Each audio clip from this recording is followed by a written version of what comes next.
Hello everyone, my name is Orlando Miller. I'm here to discuss our PE 584 Week 9 forum, dealing with our chapters 1 through 3 for our thesis project, dealing with the work that we've been working through from Week 1 through Week 9. So my project entails about the prevention of ankle injuries in the sport of basketball through recreational and competitive settings.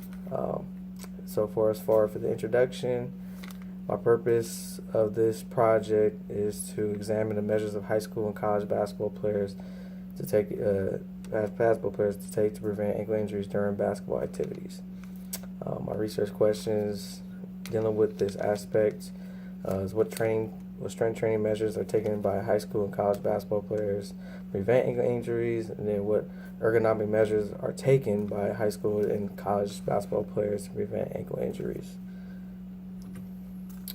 So as far as my faith integration, dealing with my faith values and beliefs, it all connects to what God has planned for me.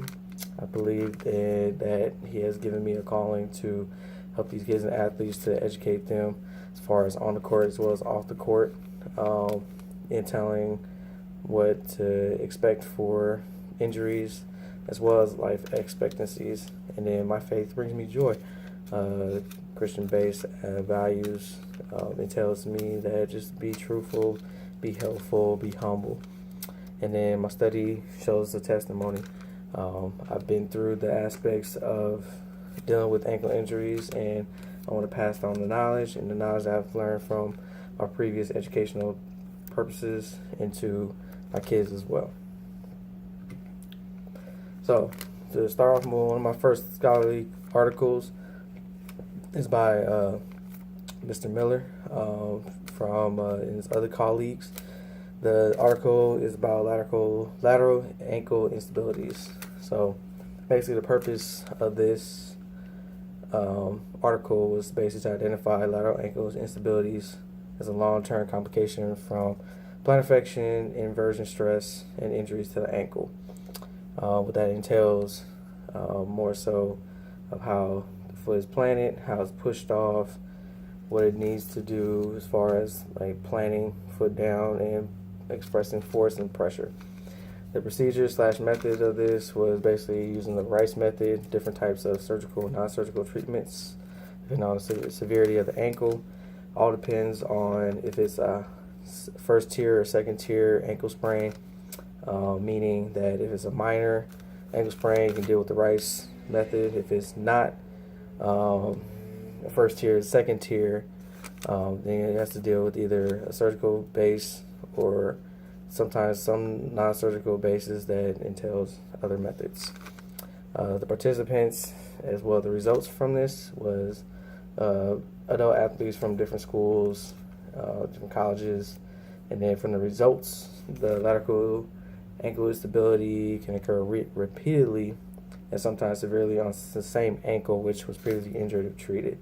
So you're prone to basically re-injure that same ankle, if you have not addressed those lateral ankle instabilities through that. So that is to talk about part of what my project entails. My second scholarly article entails with Mr. Isles and his colleagues. His scholarly article is titled as Multi-Station Proprioceptive Exercise Program Prevents Ankle Injuries in Basketball. So from that purpose, it investigates the effectiveness of a multi-station proprioceptive exercise program for the prevention of ankle injuries in basketball players. Meaning, finding different ways to help athletes develop ways to strengthen and help prevent the ankle injuries from reoccurring, or before the ankle entails. So the procedure, method, and participants of this article were 232 players participating in the study, randomly assigned to a training group and a control group. The training group was performed doing the multi-station proprioceptive exercise program, while the control group was used to continue the normal workout routines that they had going on, what they were doing, and going on about their life. Results from this article was the control group had 21 injuries that occurred, while the training group had 7 injuries that occurred. So that entails that with proper training, less injuries occurred, and it entails that something was working with the multi-stations, working on different components within the ankle, within the leg, to help make the program better for the ankle and the leg. Also, in addition, the test revealed significant improvements in joint positions and single limb stance in the training group. So it all entails with the proper training that also builds upon with a great strength program. So that's another aspect to point about my research questions. My last scholarly article that I want to discuss about deals with colleague Bronner and his other colleagues that worked upon this article. It's basically about basketball footwear requirements are dependent on playing position. So the purpose of his article and his colleagues are basically to investigate players' subjective demands of basketball footwear according to the playing position of respective physical game requirements.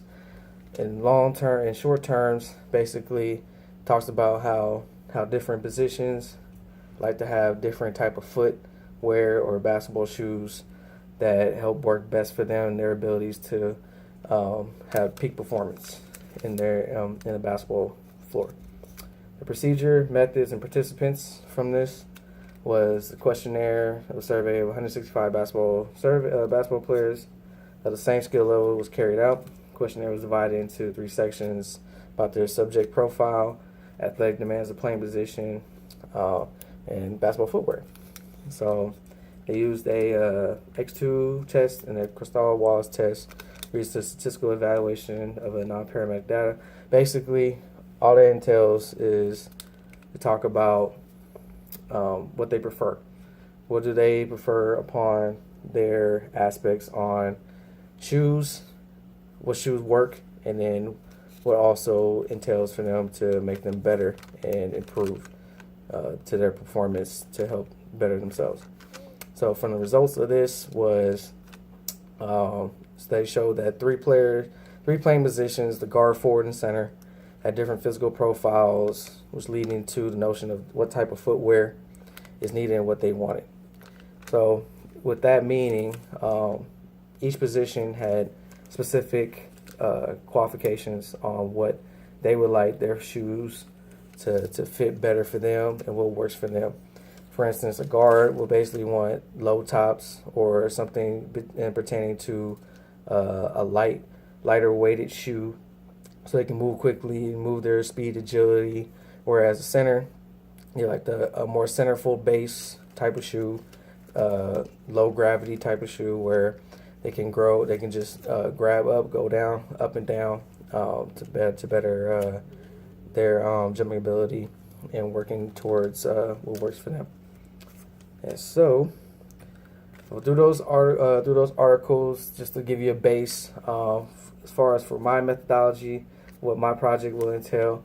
So data analysis. I have a quantitative data analysis survey, which entails 40 questions in total with the Likert scale questions, yes or no questions.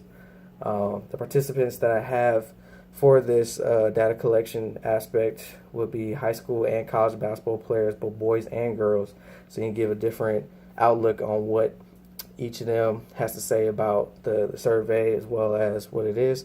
The survey instrument, of course, is called the Ankle Injury Survey, which is my questionnaire. Also stated as AIS.